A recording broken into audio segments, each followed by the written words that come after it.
Bismillahirrahmanirrahim. Assalamualaikum warahmatullahi wabarakatuh. Alhamdulillah wassalatu wassalamu ala rasulillah amma ba'du. Bapak Ibu dan teman-teman semuanya, ini barangkali sholat subuh terakhir kami di pelataran Masjidil Haram. Setelah tadi malam kami melakukan tawaf wada.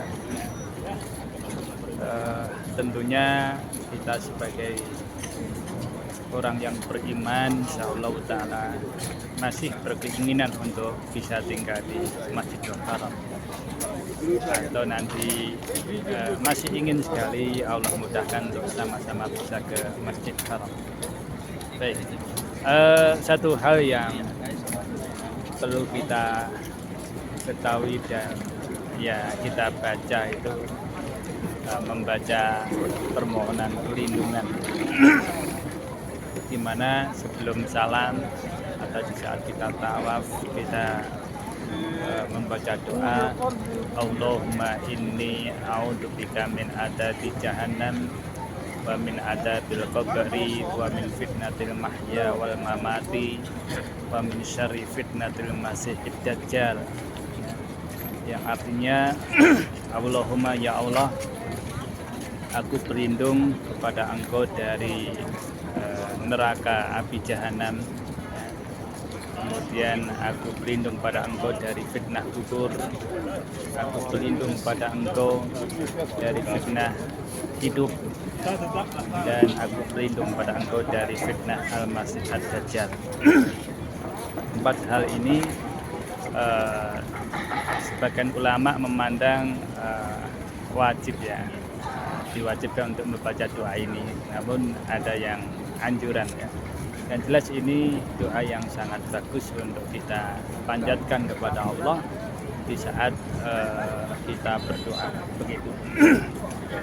Baik, berkenaan dengan neraka jahanam, tentu kita sebagai seorang mukmin ya beriman, ya, karena neraka itu sudah disiapkan, ya. Uiddat lil kafirin, ya, dalam ayat itu sering di situ Allah Ta'ala berfirman di dalam surat Al-Baqarah ayat 21 itu, ya, uiddat lil kafirin, ya, yang disediakan bagi orang-orang yang kafir. Begitu juga surga itu sudah disediakan oleh Allah. Dalam ayat dikatakan uiddat lil muttaqin, ya, yang disediakan buat orang-orang yang beriman.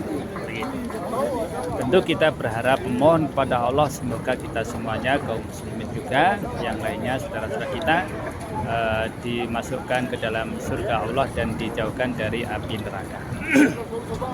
Baik. Kemudian hal yang sangat penting juga berkenaan dengan azab kubur. Ya, azab kubur itu ada, ya. Azab kubur itu ada, ya. Dan itu tergantung pada amal seseorang dan sejauh mana keimanan seseorang. Kalau tidak beriman tentu ya bisa celaka, ya.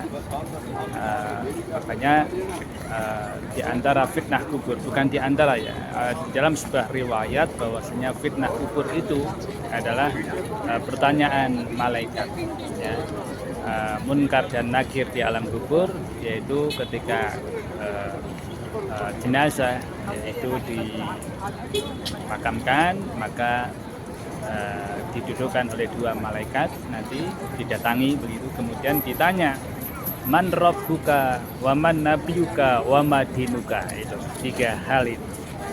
Mungkin tiga hal ini mudah kita jawab di dunia, di saat kita hidup di dunia, ya. Akan tapi di akhirat wallahu a'lam bishawab. Namun kita berdoa memohon kepada Allah agar dimudahkan. Ketika ditanya man rabbuka, siapa Tuhanmu, maka kita jawab Rabbi Allah, ya, Tuhanku adalah Allah. Ketika ditanya man nabiyuka, siapa nabimu, maka kita jawab Nabi Muhammad, nabiku adalah Muhammad. Di saat kita ditanya tentang madinuka, apa agamamu, Maka kita jawab, dinil Islam, agamaku adalah Islam. Dengan demikian maka akan mendapatkan nikmat gugur hingga yaumil qiyamah. Nah, begitu. Kemudian kita berlindung dari fitnah kehidupan, karena ya lika-liku kehidupan itu sangat luar biasa. Ya, dalam ayat di ya, di surat Subuhan tadi, boleh jadi kamu mencintai sesuatu, ternyata buruk bagimu. Boleh jadi kamu membenci sesuatu, ternyata itu baik bagimu. Nah ini, makanya kita berlindung pada Allah dari fitnah kehidupan. Ya. Kemudian yang terakhir, berlindung diri kepada Allah dari fitnah Al-Masih Dajjal. Ya, Dajjal ini makhluk yang akan datang ya dekat-dekat hari kiamat, yang mana fitnahnya sungguh luar biasa ya, karena akan mengajak umat untuk berpaling ya dari peribadatan kepada Allah Subhanahu wa taala, mengajak untuk supaya umat itu menyembah pada dirinya ya. Dalam hadis, kalau kamu dengar Dajjal, kalau kamu bisa lari maka larilah, begitu ya. Ini saking besarnya fitnah tersebut ya. Jadi seperti itu. Kalau Nabi SAW masih ada ya dihadapi oleh Nabi SAW. Namun ya qadarullah, Allah telah mengutus Nabi Isa nanti untuk membunuh Dajjal ya. Itu yang Allah SWT takdirkan demikian. Baik. Ada juga sebuah riwayat bahwasanya ada sesuatu yang dikhawatirkan oleh Rasulullah SAW ya. Fitnahnya itu melebihi Dajjal. Apa itu? Nah, yaitu asyirkul asghar, ya, syirik kecil, yaitu riya. Ya, riya ini dikhawatirkan oleh Rasul Sallallahu Alaihi Wasallam dalam hadis, inna akhwafa ma akhafu alaikum asyirkul asghar.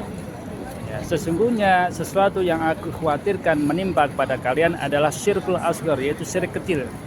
Apa itu? Ya, maka Nabi SAW menyebutkan ar-riya, yaitu riya. Kenapa demikian? Karena riya ini bisa terjadi kapan saja, sepanjang waktu. Ya, baik itu orang yang berilmu, ulama maupun orang biasa.